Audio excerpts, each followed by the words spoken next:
Bonjour à tous. Donc je me présente, Dory Bruno, je suis en charge de l'évaluation et du suivi des politiques publiques à Rennes Métropole et à la ville de Rennes, parce que mon poste en fait est mutualisé entre les deux collectivités. Donc moi aujourd'hui là je vais vous parler, parce que j'ai 12 minutes, c'est précis. Je vais essayer d'être concis, c'est pas forcément évident. Donc moi je vais vous parler d'abord de comment j'en suis arrivé là finalement à ce poste d'évaluateur, et après j'entrerai un petit peu plus dans le détail de ce qu'est une évaluation, parce qu'on peut mettre beaucoup de mots finalement derrière le mot évaluation. Alors moi j'ai deux masters. J'étais assez gourmand dans le domaine. J'ai un premier master en fait que j'ai réalisé à l'IPAC de Brest, donc l'Institut de préparation à l'administration générale. Voilà, où j'ai eu une licence, master 1, master 2, et un master du coup en management des administrations publiques et des organisations. Donc pour ce premier master, voilà, j'ai dû faire aussi un stage de fin d'études.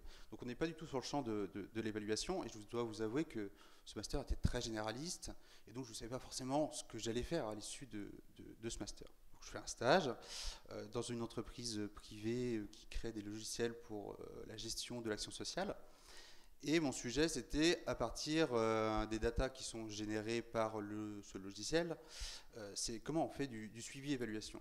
Donc vraiment, c'était ma première porte d'entrée dans ce domaine. Ce stage s'est très bien passé, j'ai plutôt eu de très bons résultats à la fin. Et à la sortie donc de ce master, j'étais un peu galvanisé en me disant, voilà, je vais trouver tout de suite un travail, et ça va pas être trop difficile. Et il s'avérait qu'après ce premier master, pendant à peu près 6 mois, ça a été la traversée du désert. J'ai pas trouvé de travail, j'ai recherché, j'ai envoyé des candidatures, très peu de retours. Donc là, je me suis dit, bah mince, j'ai peut-être loupé quelque chose. Donc j'ai décidé d'entreprendre une démarche d'aller voir les DGS des communes ou métropoles, donc directeur général de service, aussi des élus, pour savoir quelles sont les compétences finalement que vous pouvez rechercher aujourd'hui. Qu'est-ce que moi je n'ai pas dans mon bagage et qui vous serait utile demain, et donc du coup avoir un emploi dans votre collectivité. Et c'est vrai qu'un sujet qui était ressorti assez fortement de ces échanges avec les techniciens et élus, c'était surtout sur la dimension analyse financière, compréhension aussi économique de la collectivité, qu'il fallait absolument que je développe. Bon, une fois que c'était dit, du coup, je me suis dit qu'il fallait que je continue à me spécialiser. Et j'ai donc recherché un autre master, et je suis tombé sur le master, donc anciennement CEVALAF, conseil en évaluation et analyse financière. Maintenant c'est IMEP. Euh, et donc moi je trouvais ce master super intéressant, parce que du coup ça combinait un petit peu les deux côtés, évaluation, la matière vraiment qui m'avait intéressé au cours de mon dernier stage, et la partie analyse financière qui était un peu le besoin aujourd'hui des collectivités. Et donc au cours de ce master, j'ai acquis tout un tas de compétences, j'ai pu vraiment monter aussi en compétences sur ces deux sujets-là, et j'ai voulu faire mon stage et le spécialiser en évaluation. J'étais à peu près l'un des seuls de ma promo à aller dans ce sujet-là. À savoir, je fais une petite parenthèse, l'évaluation, aujourd'hui on est très peu à en faire finalement, par exemple en région Bretagne. Donc trouver un stage dans le domaine, c'était pas forcément évident. Donc je me suis dit, pour avoir un avantage aussi après concurrentiel, autant aller tout de suite sur Paris et aller faire mon stage sur Paris dans un cabinet de conseil. Donc je suis allé dans un cabinet de conseil spécialisé dans l'évaluation. Là encore, il n'y en a pas forcément non plus énormément qui font que ça. On en retrouve beaucoup sur Paris et Lyon. Et là, voilà, j'ai pu voir tout un tas de choses, tout un tas de sujets différents. C'était extrêmement intéressant. De toute façon, ma collègue à côté va vous parler du travail en cabinet. Et c'est vrai que c'est relativement passionnant. Et en début de carrière, vraiment, je vous conseille de faire justement cette expérience aussi en cabinet, qui permet vraiment de voir le champ aussi des possibles derrière. Mais cela étant dit, j'avais quand même envie de retourner en collectivité. Voilà, moi, l'intérêt général, ça me parle. J'avais vraiment envie de continuer dans ce domaine-là, et puis de voir de toute façon l'envers du décor, parce que c'est aussi un autre travail qui est différent. Donc je me suis mis à chercher, et je voulais aussi revenir en Bretagne, pour rien vous cacher, hein. C'est un peu le choix de beaucoup de Bretons. Et donc je me suis mis à postuler, voilà, dans toutes les collectivités, sachant que dans beaucoup de petites collectivités, finalement, l'évaluation, c'est un sujet qui est relativement peu connu. Donc voilà, avec dans mes lettres à chaque fois une explication de ce que c'est, de comment ça marche, de comment on peut en faire et de ce que ça peut leur apporter. Et coup de chance, du coup, Rennes me répond en me disant bah écoutez, la personne du coup qui est en charge de l'évaluation part en congé maternité, donc si ça vous intéresse, passez un entretien. Je passe l'entretien, ça match. Et depuis, je suis en poste du coup à Rennes Métropole et à la ville de Rennes depuis à peu près 4 ans. C'est un long congé mater. Non, plus sérieusement, la personne en plus après derrière, coup de chance, avait envie de partir de l'évaluation, donc son poste était vacant et j'ai pu du coup l'occuper. Voilà, c'est vrai que c'est aussi ça, je pense, une expérience professionnelle, c'est beaucoup de c'est beaucoup de concours de circonstances, hein. On en discutait aussi tout à l'heure avec mon collègue. Voilà, c'est des concours de circonstances, rien n'est écrit à l'avance. C'est à vous aussi de provoquer derrière vos chances dans le domaine. Alors, du coup, je vous ai peut-être donné un petit peu l'eau à la bouche de savoir ce qu'était l'évaluation. Euh, L'évaluation, globalement, il n'existe pas une manière finalement de faire de l'évaluation. Il existe plein de manières de faire de l'évaluation.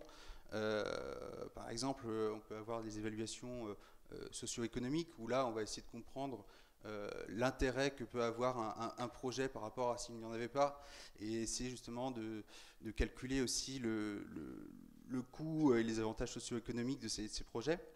Il peut y avoir également des évaluations, par exemple, expérimentales qui sont pas mal à la mode en ce moment avec Esther Duflo qui porte ça, qui a été prix Nobel il y a peu de temps. Mais moi, c'est plutôt de l'évaluation au sens Société française de l'évaluation que je le fais.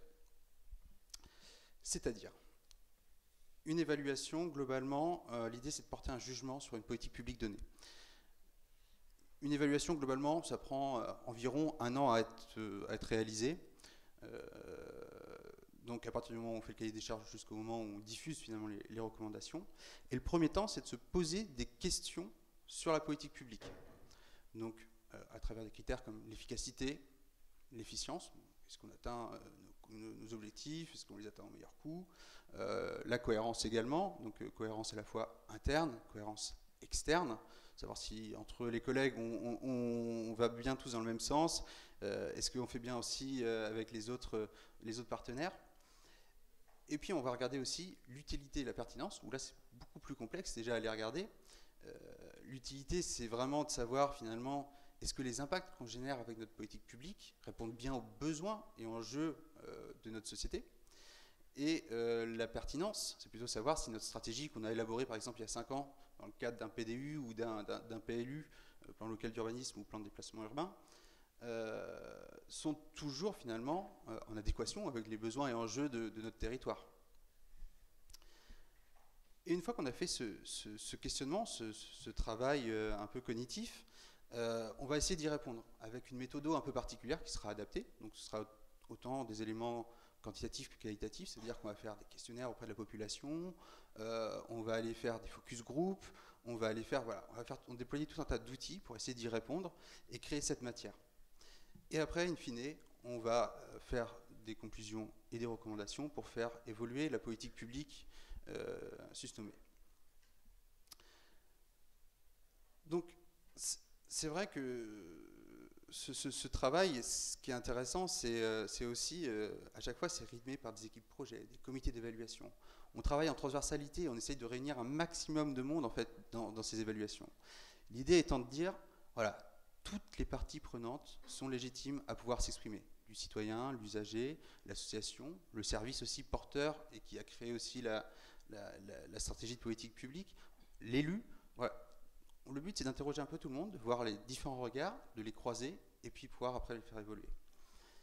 Et moi c'est aussi là tout l'intérêt que je trouve finalement dans mon travail, c'est toute cette richesse. Moi j'ai pas vraiment de routine dans mon travail, je change tout le temps de sujet. Un coup, je peux être sur la culture, un coup, je peux être sur des sujets de communication, un coup, je peux être sur des sujets de mobilité, d'urbanisme.